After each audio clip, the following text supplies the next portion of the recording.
Welcome to Rajima's Garden Cook and Travel channel. Today's recipe is about the sweet named Mysore Pak.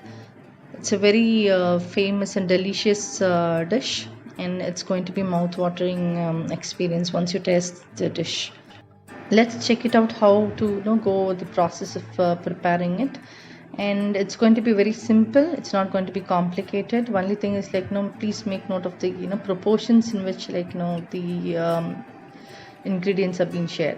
So I have taken, you see here, a cup of basin, and I have taken 3 cups of the basin, so the same measurement whatever you saw in the picture. So you can take whatever cup you have at your home, but the measurements are in terms of proportions. So I have taken 3 tumblers of basin in a kadai, and I'm dry roasting it without oil. Make sure you roast it nicely where it turns a little bit brown in color, and keep it aside. So now we are going to use the same tumbler or the cup to measure the sugar. So we are going to take the same amount of sugar as we took the basin flour. So if you're taking 1 cup basin, then you use 1 cup sugar. If you're taking 3 cups basin, use 3 cups sugar. So it is like 1:1 proportion. So I have taken 3 cups of sugar as I have taken 3 cups of basin. So let's add 3 cups of sugar to a cooker. So we are going to use the cooker to prepare the sugar syrup with the right consistency. So this will make the process easier. So it doesn't it's a foolproof method where you will not go wrong in the preparation of the sugar syrup. So with the right consistency. So I'm adding 1.5 cups of water. So if you look into it, the proportion is that the sugar as well the basin flour should be in equal amount, 1:1, and the water should be half of sugar. Say I have taken 3 cups of sugar and 1.5 tumblers of water.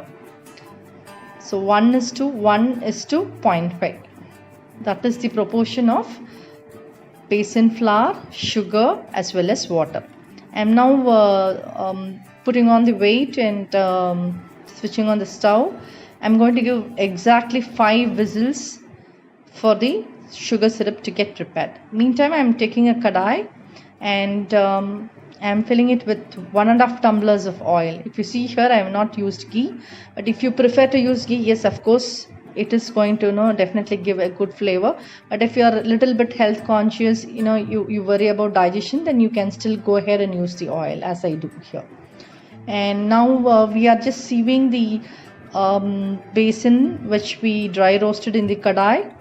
Meantime, the 5 whistles are done, and now we have to release the whistle pressure like this using a knife or ladle, because that is where you get the right consistency of the sugar syrup. So you should not let it to cool or get released naturally. You have to force it and remove the whistle using the knife or a handle or a lid.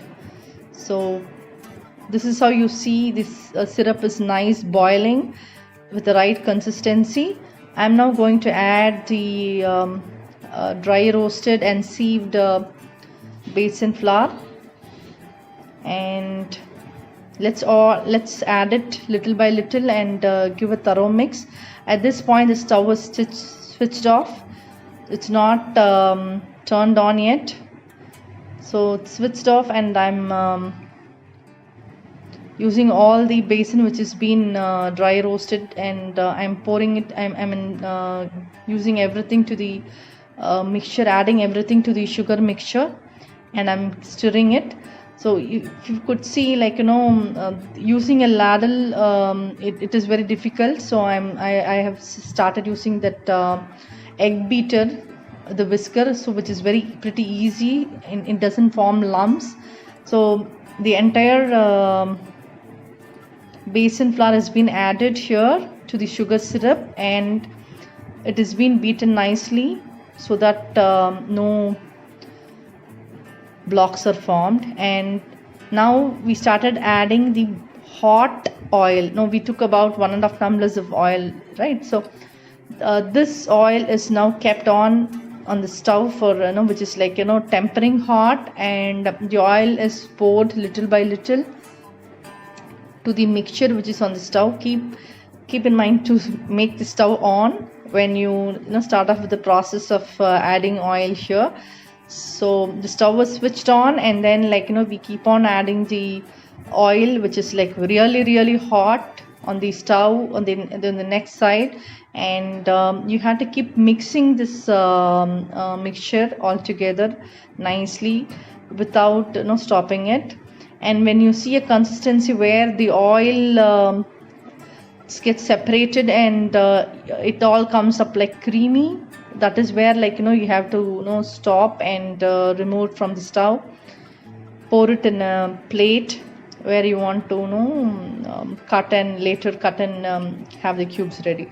And one point here is that you have to grease the plate with either ghee or oil, so that when you cut at the later point it doesn't stick to the plate and the pieces of Mysore pak comes out very well nicely. So I am now cutting it with a knife. Hardly not even 5 minutes after I pour into the plate. If you leave it for a while and then try to cut it, it's going to be hard. You will not make it out. So maximum I would say within 5 minutes you have to cut it, so that it comes out properly when it is hardened. And maybe another 15 minutes, that's it. You can, not even 15 minutes, probably 10 minutes, it's ready. And just run through the knives once again, run through the holes with the knife, whatever you already cut, right? Run through those lines once again, and that's it. It comes out very easily. You could see here how nice it is, and it is so soft. It's very soft. If you try to have it from Krishna Sweets, the ghee Mysore pak, special Mysore pak, the same flavor and taste you would have it. Of course, maybe not the flavor because we have not added the ghee, but still the taste would be really delicious, and I would say it would be still more better option and delicious as well as healthy option than using ghee. So give it a try and let me know how it works.